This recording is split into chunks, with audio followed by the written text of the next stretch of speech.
Ni Pastor Adnarem Christopher Bautista. Binabati ko pala ang ating punong katiwala na si Tatay Rick Camba at ganoon din ang ating butihing reverend na sa kanilang paghahayo sa Mindoro ay pag-pray natin na gabayan sila ng ating Panginoong Jesus sa kanilang gagawin at ang katagumpayan ay aangkinin na po nila.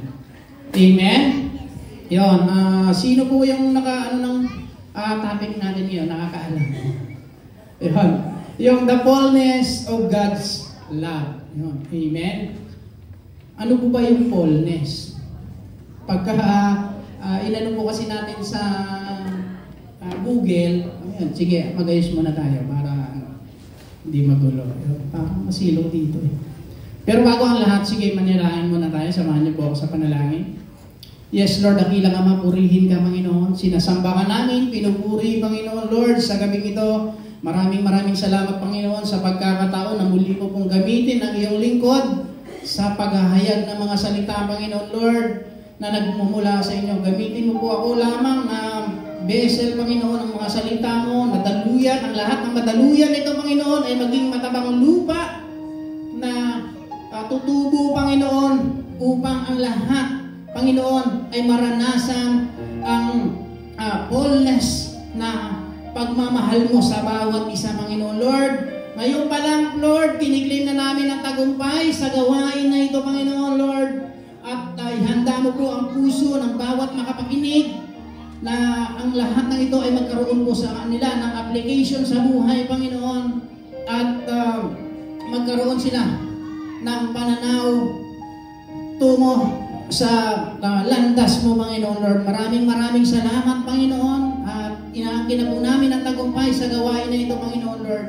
In Jesus' name, Lord. Amen and amen. Yun. Ang topic natin ngayon ay the fullness of God's love. Kasi, yun nga, sabi nila ay buwan daw ng pag-ibig, pero dapat ang pag-ibig ay walang buwan lang, kundi araw-araw dapat na meron po tayong mag-iibig. Amen? Sino ba gusto yung araw-araw na umiibig sila? O baka pag in love ka lang, gusto yun lang, tsaka lang gusto mong umibig. O kung nasaktan ka na, ayaw mo nang umibig. Sino na ba yung mga nasaktan dito? May mga nasaktan na ba dito? Yung mga magulang, mga nanay, mga tatay, lalo na yung mga dalaga at binata natin, lalo nang mas emotional tong mga to. Sa mga magulang ay hindi pa nga natin nakikita na nasasaktan sila sa mga pag-ibig. Pero ang pag-ibig ng Panginoon, pag doon po tayo tumingin, ay mayroong fullness or yung kapunuan. Dahil ang pag-ibig lamang ng Diyos ang siyang pupuno sa lahat ng kakulangan natin. Sino po yung naniniwala doon? Amen? Yun. Kaya dapat natin na tayo ay mamuhay doon o ipamuhay natin ang kapunuan ng pag-ibig ng Panginoon. Kasi kung wala ang pag-ibig ng Panginoon, hindi po tayo mapupuno. Walang kapunuan sa atin, wala tayong sino yung walang tawag dito, walang kakuntintuhan. Kahit meron ka ng cellphone. Ako nga meron akong cellphone, Realme. Parang gusto ko na naman yung Honor X. Sabi ko, Lord, parang gusto ko yun Sige, bibigay ko kagad sa iyo. Grabe siya. Pero bakit? Parang meron ka na nun, parang gusto mo na naman ng tawag dito yung higher na doon. Parang gusto mo na naman ng Apple. Di ba? Parang pag may motor na ako na Honda Click, parang gusto ko na naman yung Sniper 155. Grabe. Sabi ko, parang ganun yung kasi ng tao parang wala tayong kakontentuhan. Sino po ang nakaranas niyan? O baka ako lang. Amen. Sige, ano bang meron ka natin ginugusto mo pa ngayon? Po? iPhone yun. iPhone pala. iPhone 16. iPhone 5 pala. Grabe. O, di ba? May 8 siya kasi parehas yung ang cellphone tapos gusto mo naman ang motor. Ganon din. Parang sa mga magulang. may bahay na tayo, tapos gusto pa rin natin, hinahangad din natin yung mas maganda pang bahay. Sino ba yung may mga bahay na tapos hinahangad niya pa yung bahay na mas maganda pa? Amen? Parang hindi tayo nakukontento, di ba? Kaya yung pag-uusapan natin, kailangan po natin na magkaroon po tayo ng kakontentuhan. O dapat natin tayong mamuhay na kontento na tayo. Amen? Sino na ba yung kontento na sa buhay niya? Taas nga po yung kamay. Parang kunti lang. Grabe.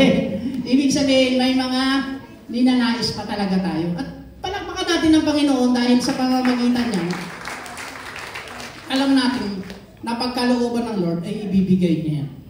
Amen? Kaya lalo lang po tayo lumapit sa Panginoon at lagi pong lagi po tayong isik yung presence niya. Kasi pag wala ang presence ng Panginoon, wala tayong fullness. Wala tayong kapunuan. Kaya ang ibang ng kapunuan yung ibang niya sa ginugil ko, yung ibang kapunang fullness is yung abundance, wealth, and prosperity. Di ba? Grabe yung abundance pala pagka yung fullness, yung ng fullness, kapunuan mo, nandun yung abundance. Kaya dapat napakahalaga na ipamuhay natin ito.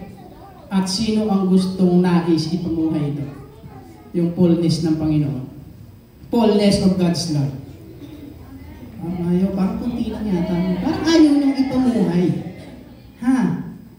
Na masarap pag ipamuhay salita ng Panginoon. Yung kapunuan niya. Namumuhay tayo na mayroong kapunuan sa puso natin.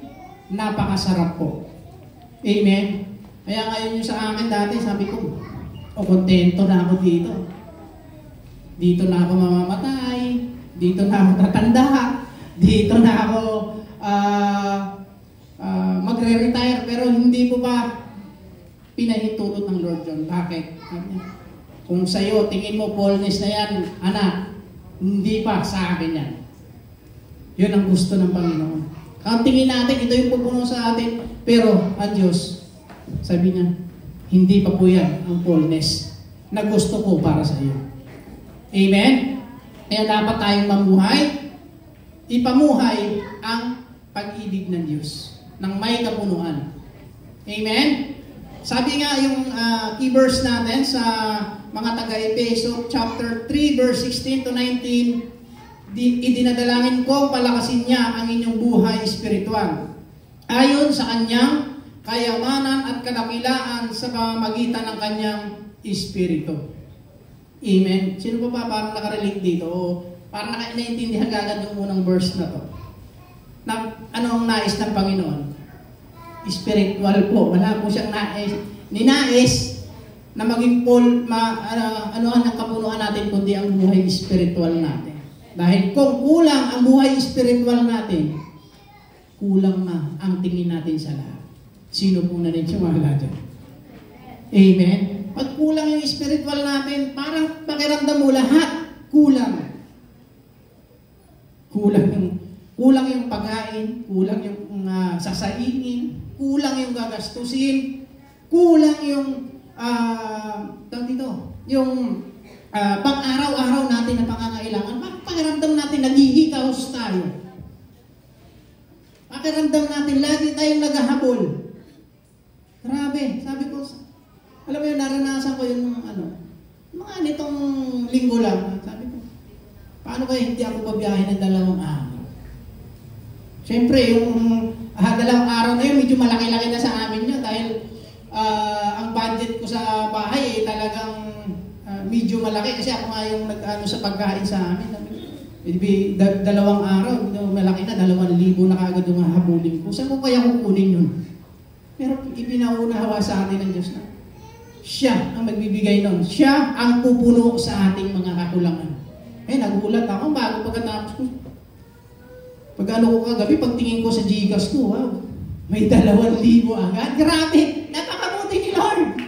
Palakpakan natin ang Panginoon. Ganun po yung abuti ang Panginoon kasi iniisip mo, kukulangin ka. Pero sabi ng Panginoon, anak, pag nagpatuloy ka sa akin, patuloy ka na sumunod sa akin. Ano sabi niya? Sa Matthew 6:33, hindi ka niya pagkukulangan. Amen? Amen. Tuloy natin dito sa sa chapter 17. Naway manatili si Kristo sa inyong mga puso sa pamamagitan ng inyong pananalig sa Kanya. Dalangin ko na ang lahat ng inyong gawain ay nag-uugat sa pag-ibig. Amen. Na habang ginagawa natin ang mga bagay na ito, may pag-ibig. Habang pinagluluto mo si Mister, may pag-ibig dapat. O baka naman, mas dadamihan ko na kaya na lang betchin na to habang nagluluto ako. Sino ba yung mga nagluluto ng mga nanay dyan para sa kanilang mga asawa? Tapos nga yung kamay. Sabi, pag nagluluto po ba tayo, natutuwa tayo, nakakainin ng mister natin pala. Sabi natin, kakainin ni mister to parang hindi naman deserve niyang masarap na pagkain. Naisip niyo ba yon? Hindi. Baka naisip natin, bakit? Kailangan niyang deserve na kumain ng masarap. Amen? Dahil mahal ko siya. Amen. Deserve na to dahil mahal ko siya. Grabe, mga nakangiti yung mga natin dito. Mga yun, mukhang talagang in love kayo, ha? Grabe. Sabi dito sa 18, upang lubusang maunawaan ninyo kasama ng mga nahinirang ng Diyos kung gaano kalawak, gaano kahaba, gaano kataas, at gaano kalalim ang kanyang pag-ibig. Grabe. Sino po ba nakasukat ng pag-ibig ng Diyos? O naranasan na yung pag-ibig ng Diyos, pero parang tingin niya ay mas pa doon. Gusto niya pang mas malalim pa. Inano po dito kung gaano kahaba, gaano kataas at gaano kalalim ang kanyang pag-ibig sa atin. Hindi po kayang sumatin ni numan ang pag-ibig ng Diyos sa atin. Amen? Napagamat tayo ay makasalanan, sabi nga sa Romans 3:23, lahat tayo ay nagkasala. Pero dahil sa pag-ibig ng Diyos, nandito pa rin tayo. At nais niya pa tayong baguhin. Nais tayong baguhin ng Panginoon at hindi niya hayaan tayo ay manatili doon sa pagkakasala na yun. Amen? Amen. Sabi dito sa 19, at naway malaman ninyo ang buong pag-ibig ni Kristo na hindi kayang abutin ng pag-iisip upang kayo'y mapuspos ng kapuspusan ng Diyos. Grabe yung nung binabasa ko to, nung una pa lang na-resend sa akin yung topic na to, talagang binasa ko talaga ng gusto yung key verse ng fullness of God. Sabi ko, grabe, napakalalim pala nito kung gaano kalalim yung pag-ibig ng Diyos sa atin. Kaya nung una kong ginawa to, dito ko talagang inano ko po talaga yung key verse. Talagang inaral ko muna siya. Talagang doon ako sa key verse na to bago ako nakagawa ng topic na to. Ganun po yung Panginoon sa atin. Pero yung key verse na natin, yung title, How do we live the fullness of God's love? Paano ba natin ipamuhay ito? Kasi minsan, nakakalimutan natin ipamuhay ang kabutihan ng Diyos. Kung paano yung kapunuan niya ay kapunuan ng pag-ibig niya minsan tawag dito, yung pag-ibig ng Diyos na inaakala natin wala siyang kapunuan, pero dapat tayo pala ay magkaroon ng kapunuan pa doon sa pag-ibig niya. Sabi sa 1 Corinthians chapter 13 verse 4 hanggang 7, ito po yung pinaka-verse ng topic na to. Ang pag-ibig ay matiyaga. Sino bang kayang magtiyaga dito na parang sa pag-ibig? O baka may mag-iibig dito na isang linggo lang, ay hindi na, nawala na. At magandang loob, hindi mainggitin, hindi mayabang, ni mapagmataas man. Mag-iibig tayo, may pagkamayabang pa rin tayo. Isa din ako dito sa tinuturuan ng Diyos kasi minsan hindi ko nakokontrol. Sabi ko nga, nagyayabang na ba ako? Mayabang na ako? Talagang inano lang sa atin ng Diyos yung puso natin na baka tayo ay nagyayabang na po yung natin, yung sarili natin na hindi na naitataas ang Diyos, kundi ang ating mga sarili. Naana ko nga sa topic ni Pastor Jonathan Midrano nung nakaraan na talagang grabe. Dapat lang itataas lang natin ang Diyos at hindi ang ating sarili. Amen? Sabi dito sa 5, hindi magaspang ang pag-uugali, hindi makasarili, hindi mainggitin, magagalitin, o mapagtanim sa kapwa. Ito, minsan hindi ko makontrol itong tawag dito yung magagalitin. Sino yung madaling magalit dito? Taas na po yung kamay. Pag-pray natin mamaya kay Lord na baguhin na tayo. Amen?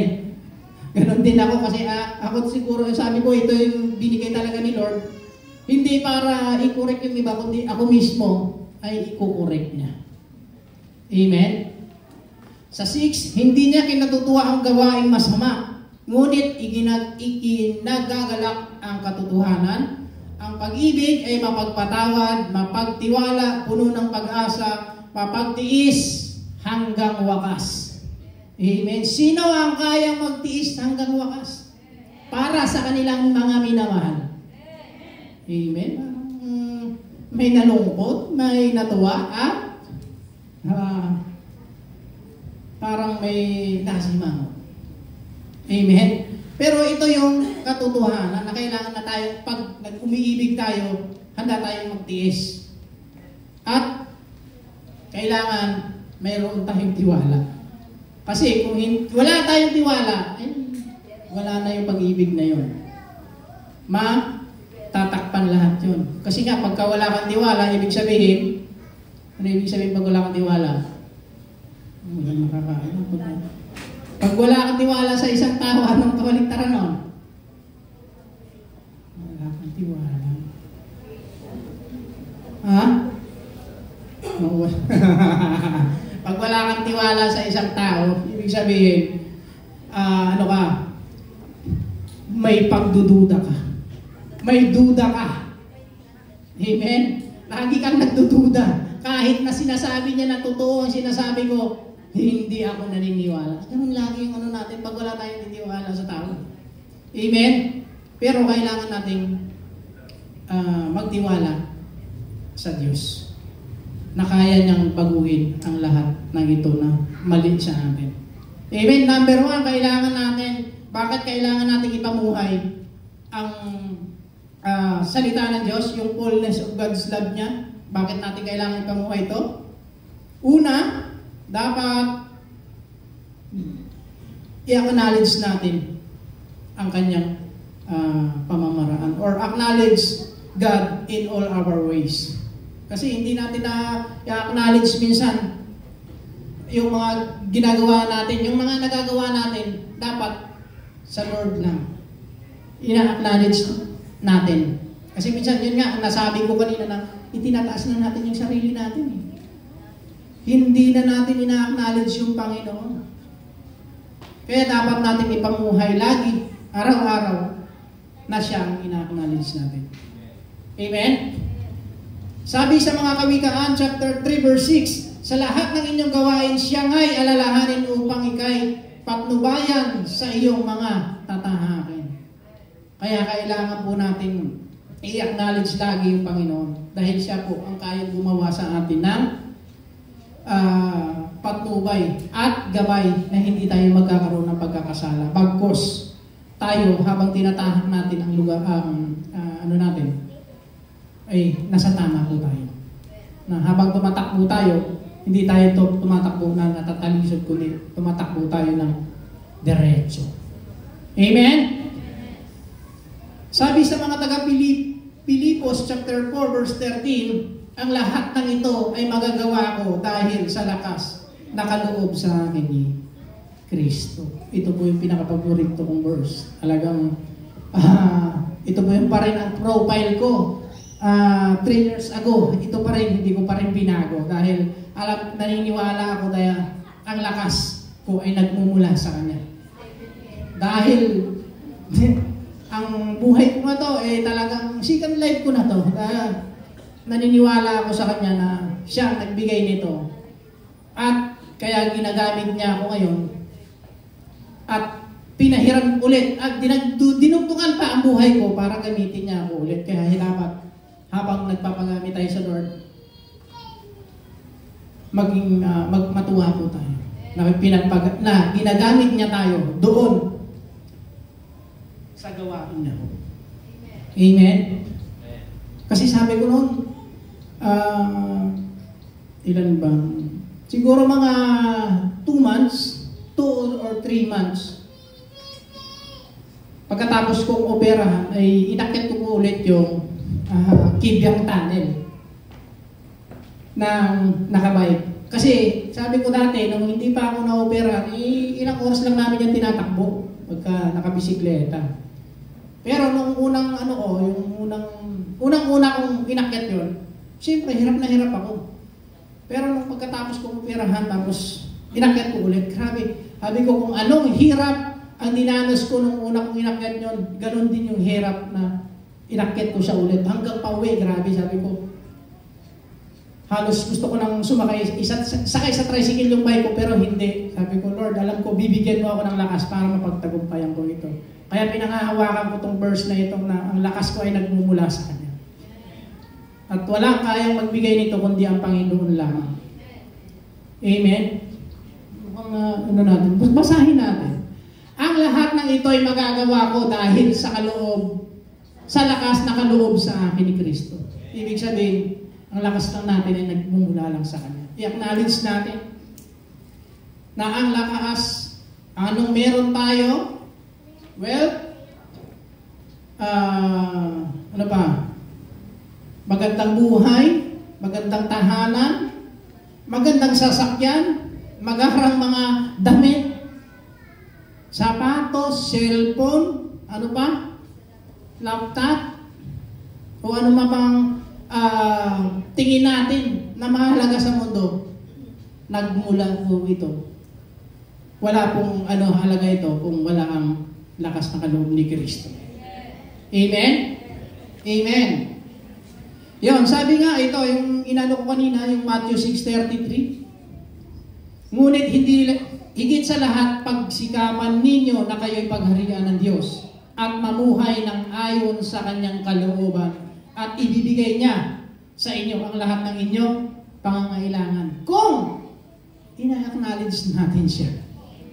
Amen? Kung hindi natin ina-acknowledge ang Panginoon, ina-acknowledge natin yung lakas natin, ina-acknowledge natin yung galing natin, ina-acknowledge natin yung ability natin, baliwala kung wala ang patnubay ng Panginoon. Amen? Baliwala kung wala ang guidance ng Lord. Sayang. Kaya nga sabi ng iba, bakit ganun? Hindi pa rin ako nagtagumpay. O nagtagumpay man sila, pero hindi sila naging masaya.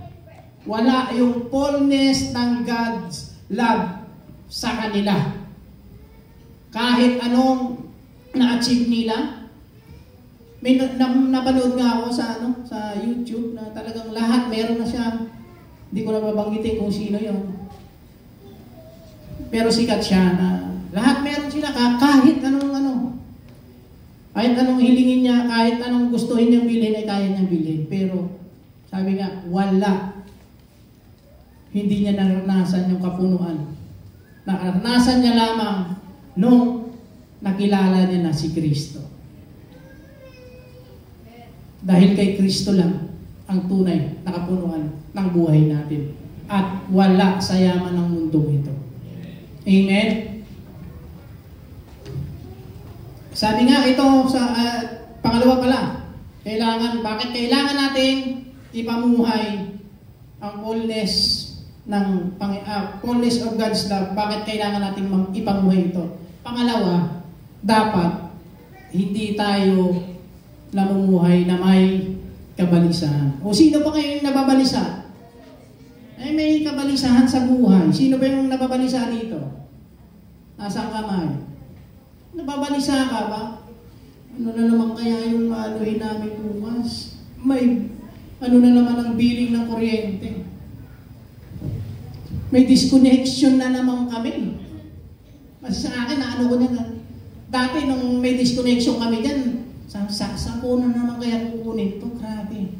Saan ko na naman kaya hahagilapin yung ano na ito? Pero ngayon, na pagka dumating yung billing namin, hindi lang billing kasi ano na kasunod doon, disconnection.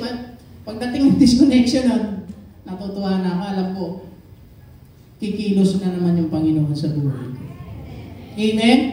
At siya ang gagawa ng paraan, basta patuloy lang tayo sumunod at magtiwala sa Kanya. Amen? Kaya dapat hindi tayo na namumuhay ng may kabalisahan eh. Kasi ito yung mga nangyari, ng mga tawag dito, yung nagka-pandemic, halos lahat ang balisa eh. Sino mo ba yung hindi nabalisa nung nagkaroon ng pandemic? O parang okay lang siya. Mayroon naman doon si mayroon namang si kagawad eh. Mayroon naman si kapitan, may ayuda. Pero pagka kumunti na lang, naku, ilang saing na lang to, wala pa yung ulit yung ilang taon tayo naging ng pandemic. Yung pinaka talaga, 2. Di ba? Pero sa kabila ng kabalisahan natin, pinagkulang ba tayo? Hindi. O mas lalo pa tayong, ako nga, naramdaman ko, sabi ko, tumaba ako eh. Grabe, sabi. Oo, sabi sa akin, grabe. Nung nag-pandemic, nagtabaan tayo, di ba?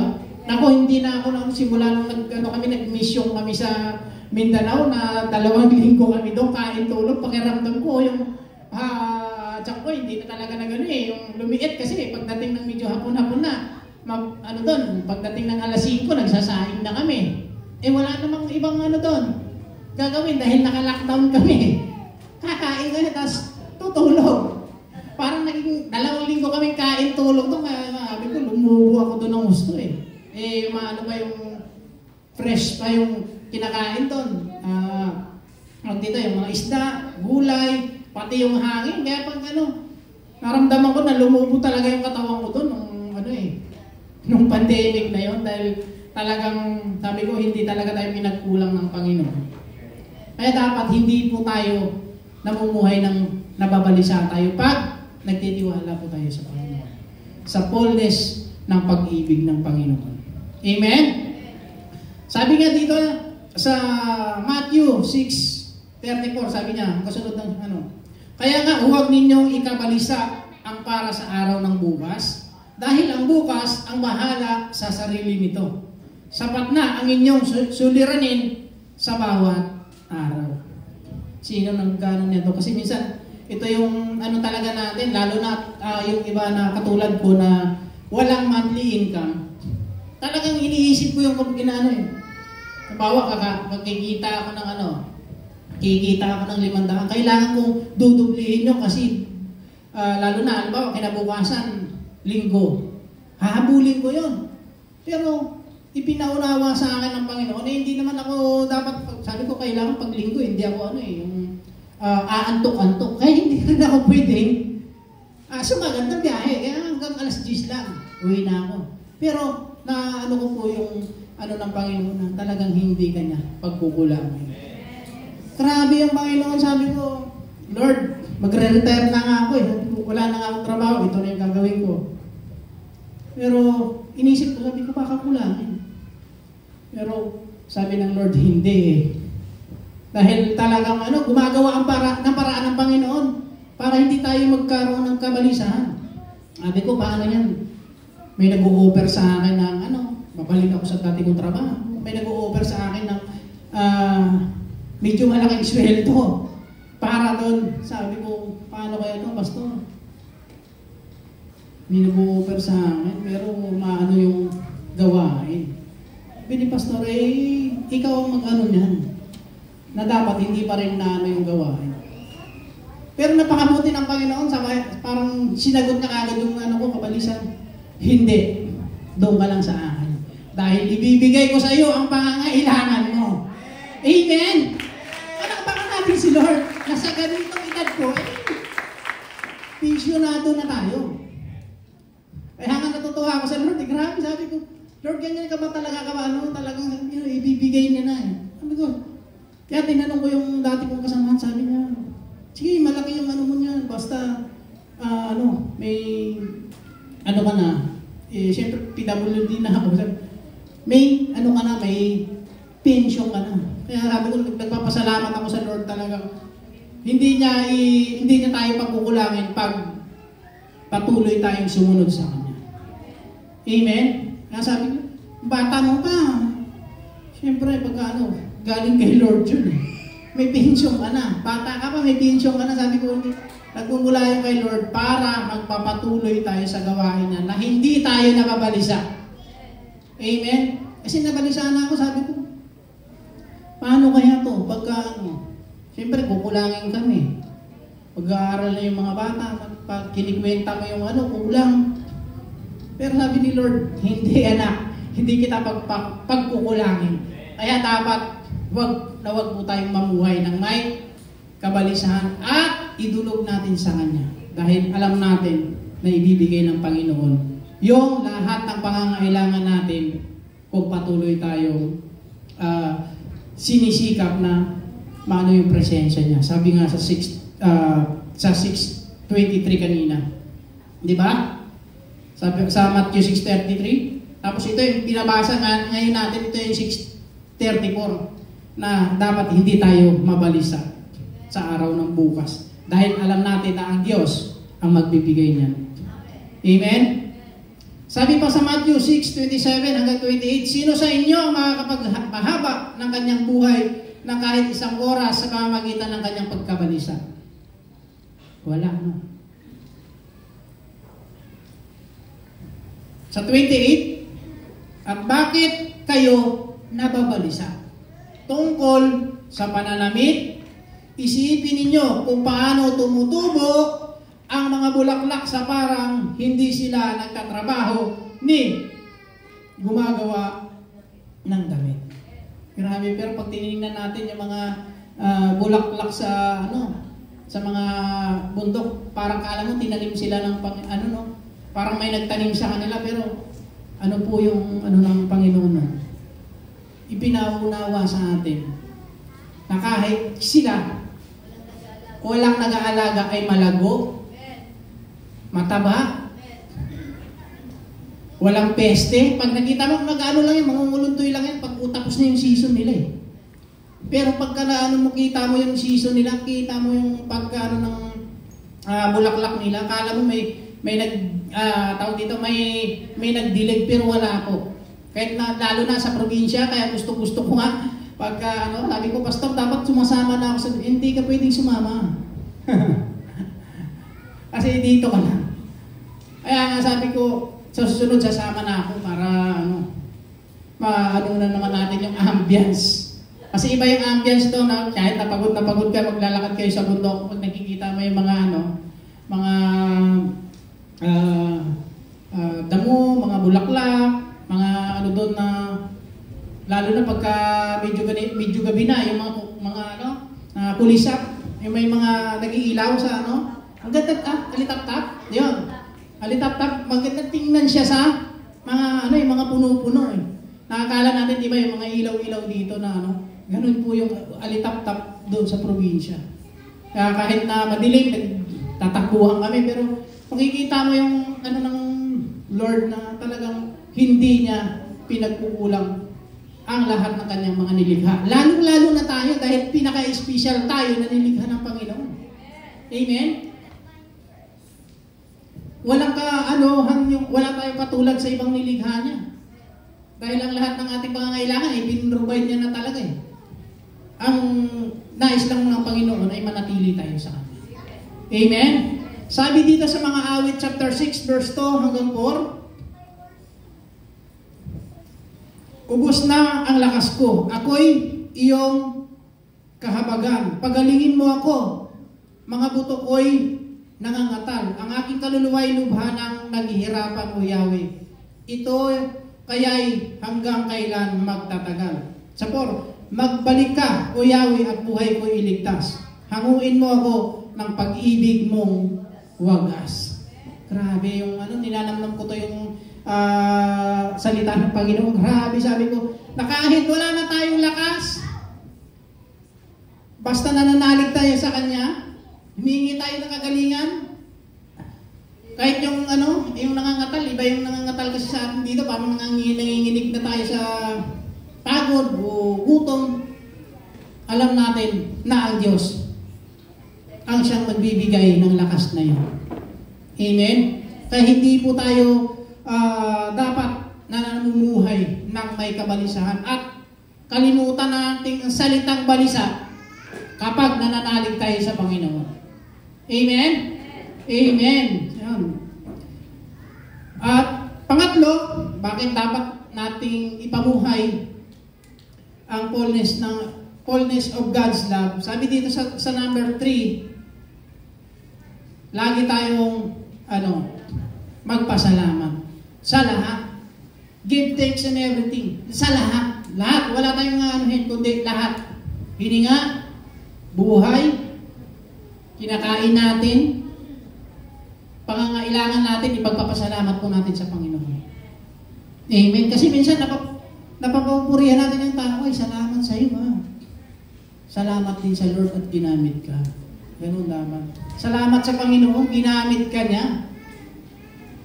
Hindi yung salamat lang sa kasi minsan doon po tayo yung ay salamat sa iyo kapatid. Ang gano'n, salamat at ginamit ka ng Panginoon. Tawag dito yung laging ni Pastor, mabuti ang Diyos sa buhay mo. Yun dapat ang lagi nating sasabihin sa Kanya. Amen? Sabi sa 1 Thessalonians chapter 5 verse 16 hanggang 18, magalak kayong lagi. Palagi kayong manalangin. At ang kasunod, at magpasalamat kayo sa Diyos sa lahat ng pagkakataon. Sapagkat ito ang kalooban ng Diyos para sa inyong pakikipag-isa kay Kristo. Na dapat nating matandaan, na dapat nating pasalamatan ng Panginoon sa Kanyang kabutihan sa atin. Na bagkus, tingin natin bakit sila lang yung pinagpapala. Bakit sila lang yung merong ganyan?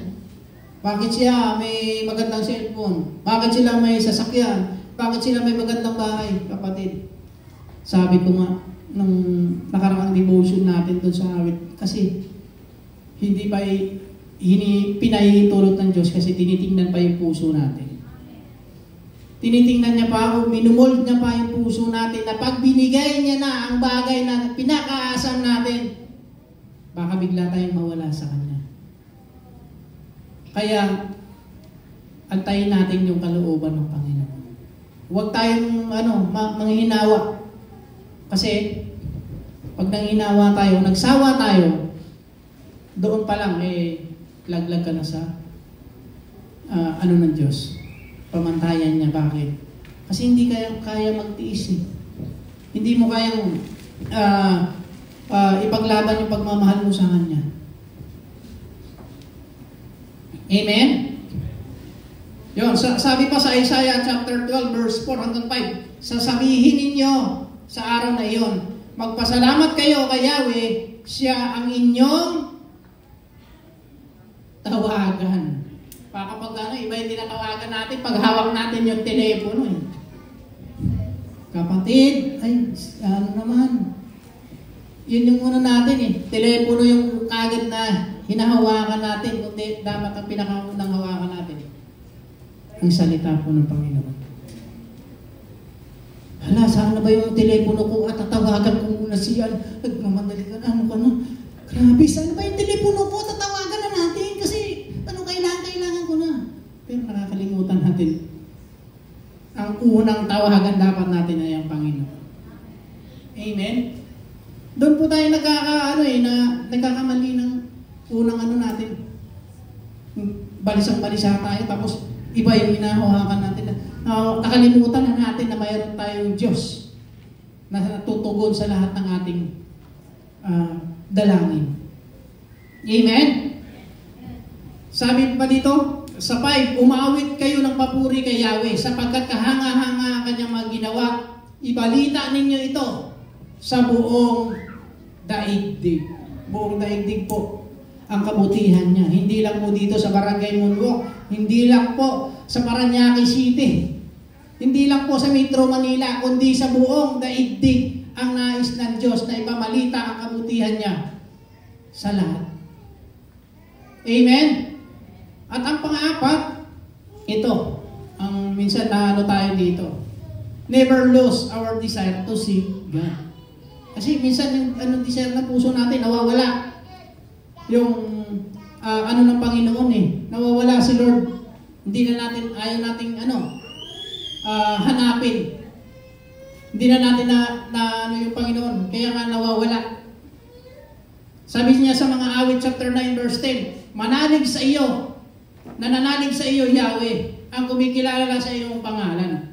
Dahil wala pang lumapit sa iyo na iyong tinanggihan. Grabe. Isa lang yung supporting verse na to para dito, pero sabi ko grabe. Isang na lang to, Lord, pero ito na yon ang pinaka sa makarinig ng salita mo na ito. Nananalig sa iyo, Yahweh, ang kumikilala sa iyong pangalan dahil wala pang lumapit sa iyo na iyong tinanggihan. Kung kanino na tayo lumapit, kung kanino na tayo pumunta, nabigo tayo. Lalong-lalo na pagka naalala ko dati, lalo na, bawa yung pagkasahuran is 15, tapos 13, 14, manghiram ka, wala ka talagang mahihiraman sa katrabaho mo. Sino po yan nakaranas nun? Kahit ako kahit sino yung mga puntahan mong nagpapautang, nagpapalending, basta alanganin, sa sahod, wala kang mapupuntahan. Wala kang mauutangan. Lalo-lalo na noon, nung nagtatrabaho pa ako. Ang hirap. Grabe naman to. Samantala, pagka nasa Panginoon ka na, napakadali na lang siya na ang nagbibigay. Minsan nga, hindi pa natin, Lord, parang gusto ko pa lang ng binibigay niya na kagad kasi alam niya yung puso natin. Nakikita ng Diyos yung puso natin na willing natin i-give up yung ibang meron tayo basta masunod lang natin siya. Doon pa lang talagang proving ko na yan na ang Lord ang magbibigay sa iyo. Basta isip mo muna, hanapin mo muna yung presensya niya. At sabi niya dito, lumapit sa iyo na iyong tinanggihan. Wala pang lumapit sa iyo na iyong tinanggihan. Kaya pakiramdam natin, tinanggihan na ako ni Lord. Ang tagal na, dami ko nang hiniling. Kasi nga, tinitingnan pa yung puso mo. Bakit? Sinasabi ko kanina, bakit? Kasi nga, pag binigay niya, baka mamaya, mawili ka doon. Sobrang in love mo, binigay na kagad sa iyo yung inahanap mo boyfriend o girlfriend o kaya asawa.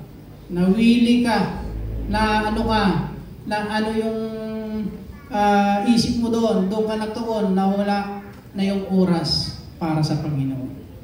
Amen? Yun. At ang panglima natin, we should help other by serving them.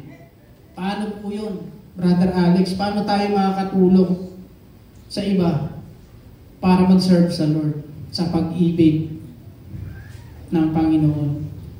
Doon tayo magkakaroon ng puso na makatulong sa iba. Sabi nga sa Kawikaan chapter 18 verse 10, ang pangalan ni Yahweh ay matibay na tanggulan, kanlungan ng matuwid mula sa kapahamakan. Sa Kawikaan 18, mahal ko silang lahat na sa akin nagmamahal. Kapag hinanap ako ng masikap, tiyak na masusumpungan. Amen. Kaya nito yung pag nagsiserve tayo sa Lord, habang nagsiserve tayo, isipin po natin na ginagawa ko to dahil gusto ko makatulong. Sino na po ba yung nagano? O gusto nagsiserve ka lang dahil lang sa sarili mo. Nagsiserve ako sa Lord kasi gusto ko maligtas ako. Mali po yung kaisipan nyo. Nagsiserve ako sa Lord dahil gusto kong matulungan yung iba. Amen. Dahil gusto kong magkaroon din ng kaligtasan yung iba.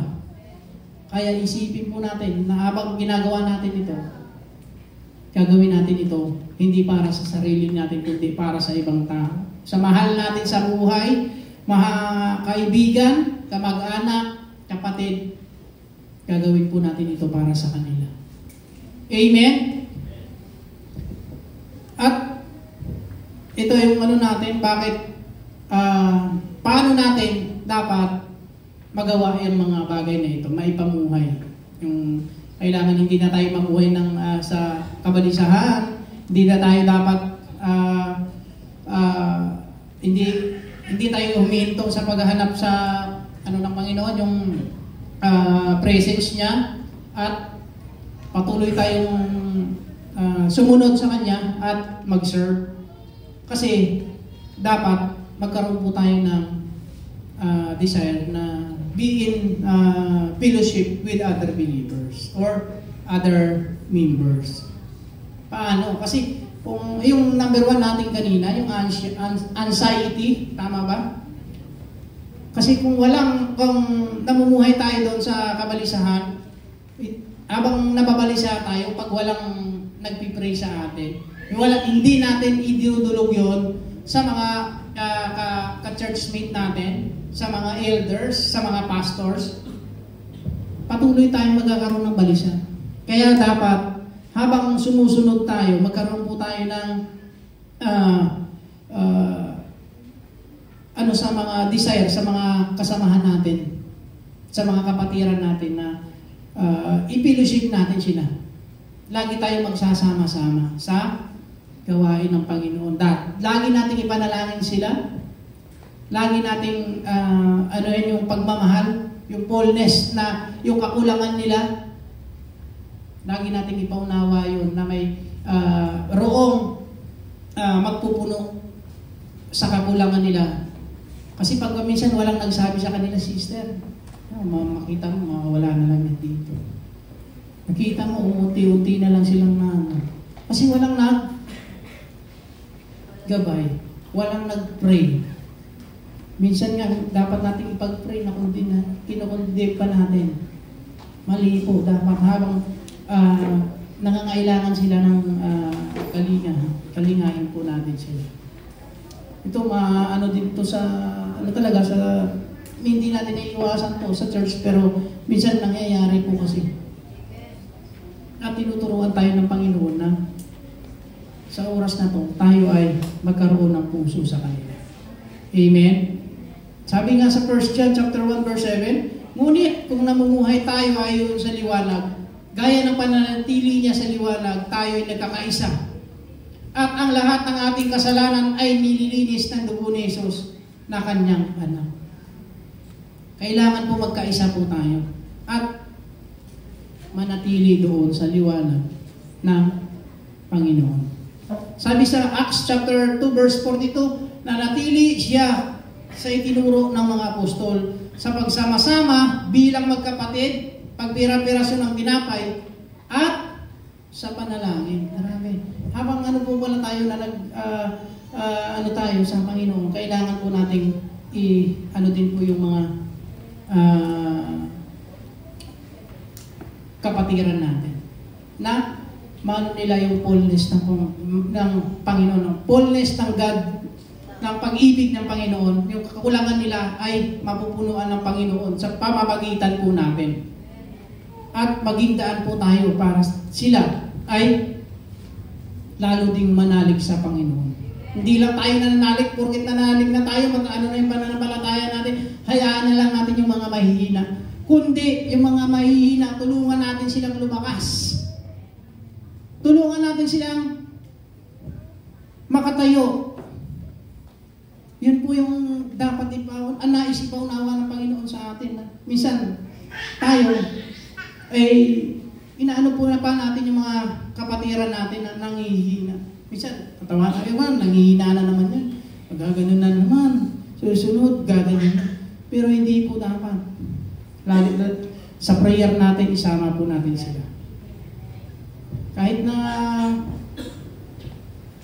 mga kapatid natin, kahit ako nga, na ano ko yung sa testimony ko ngayon, medyo talagang nagkaroon ako ng battle. Hindi lang battle ng spiritual, kundi physical No? Medyo may ako sa aking ngayon, sa aking mata. Pero hindi ko po ihinahiya yun, kundi tinataas ko sa Lord. Dahil kung mahina ang aking pananampalataya ay talagang babagsak ka. Kasi minsan tinatanong ko sa Panginoon na sabi ko, Lord, bakit? Bakit mo kasi yung sabi mo nga, binigyan mo na kami ng kapangyarihan sa na to heal the sick and drive out demons, pero bakit yung mga kapatid natin na ipinapanalangin, bakit hindi gumagaling? Hindi natin mapalayas yung demonyo, bakit? Kasi tinitingnan ni Lord yung puso natin. Kaya talagang sabi ko, grabe yung battle ko ng na to, yung week na to, talagang yan nga, yung naano ko kanina, yung financial, pero ibinibigay pa rin ni Lord. Binigay niya yung lakas na anak ito, hindi ito inano ko na mahina ako sa iyo, na hindi ko ibibigay yung dinadalangin mo, kundi palalakasin kita. Yun po yung nais ng Panginoon na talagang sabi ko, grabe yung mo Lord na mo sa akin, na talagang yung puso ko talagang sabi ko, halos sasabog ako habang nakikita ko yung kapatid ko. Habang hinahatid ko siya, talagang parang hindi ko kakayanin. Dahil ako mismo yung humatid sa kanya dun. Pero sabi ng Panginoon, may process ka sa lahat. Kaya kapunuan nun, sa Lord lang talaga.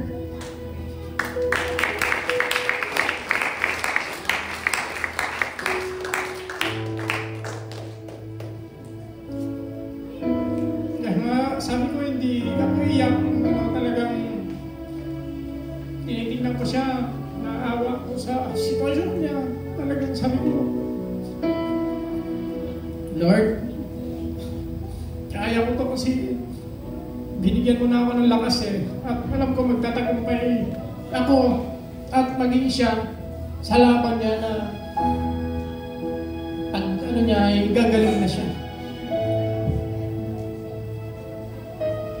Hindi ko tinignan yung physical kong anyo kahapon, talaga makita mo yung yung damit ko, talagang puro dugo to habang dinadala namin siya sa ospital. Pero sabi ko, hindi ako naawa sa sarili ko, kundi tinitingnan ko sa sitwasyon niya na naawa ako sa kanya.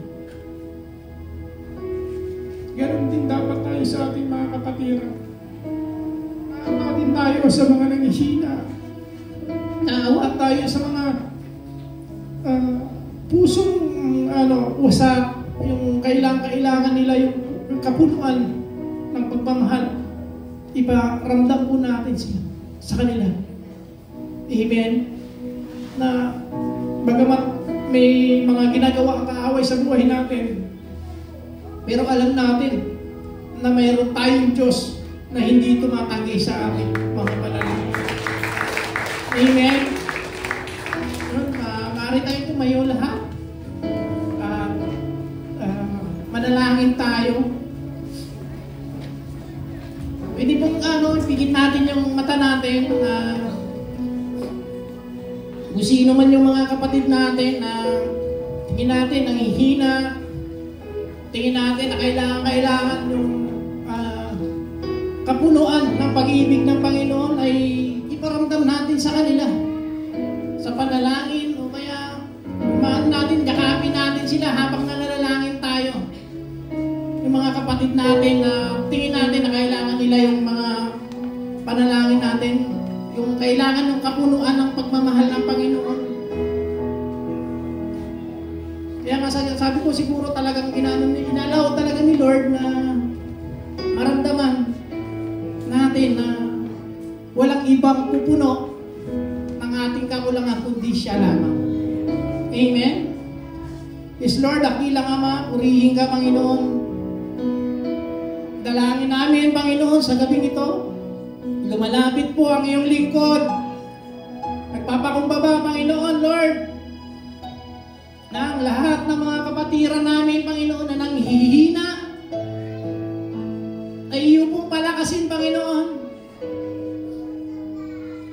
Tanggalin mo, Panginoon, ang mga kabigatan sa kanilang puso, Panginoon, sa kanilang isip.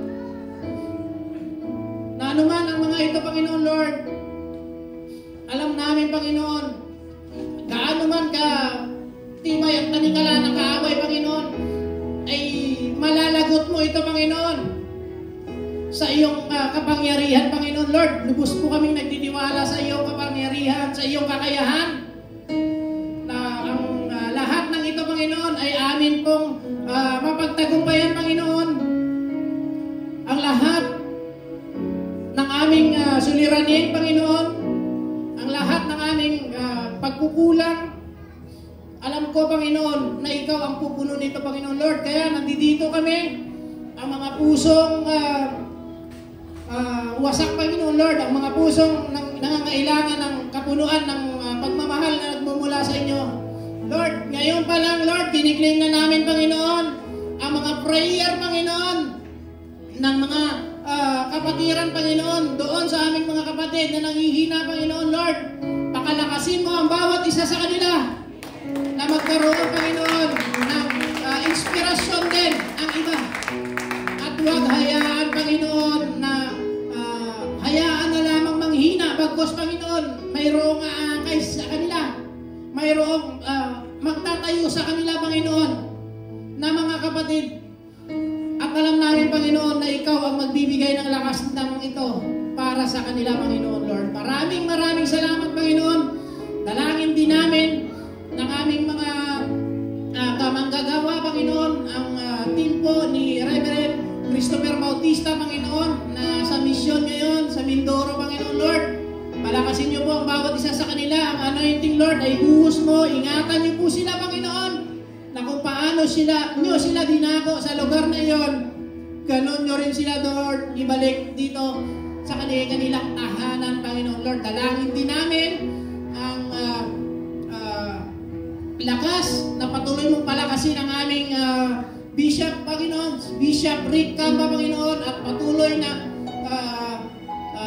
bigyan ng anointing, Panginoon, na sa kanyang mga tupa, Panginoon, ay lalo niya pang mapalawak ang iyong kaharian dito sa lupa, Panginoon Lord. Maraming salamat, Panginoon. At ngayon pa lang, Lord, tinatanggap na namin ang tagumpay sa mga manalangin ng bawat isa, Panginoon. At alam ko, Panginoon, na sa aming pag-uwi, taglayin namin ang lakas na nagmumula sa iyo. Ang kapayapaan, Panginoon, ang joy, ang peace, kindness, Panginoon, goodness, Lord, at lalong-lalo na, Panginoon, yung self-control, Panginoon, Lord. Maraming salamat sa salita na iyong inahayag sa gabing ito, Panginoon. At tatna namin ang aming tahanan, Panginoon, na may kapayapaan at pagmamahal sa bawat isa, Panginoon, Lord. Maraming salamat sa iyo ang kapurihan, Panginoon. In Jesus' name, amen and amen.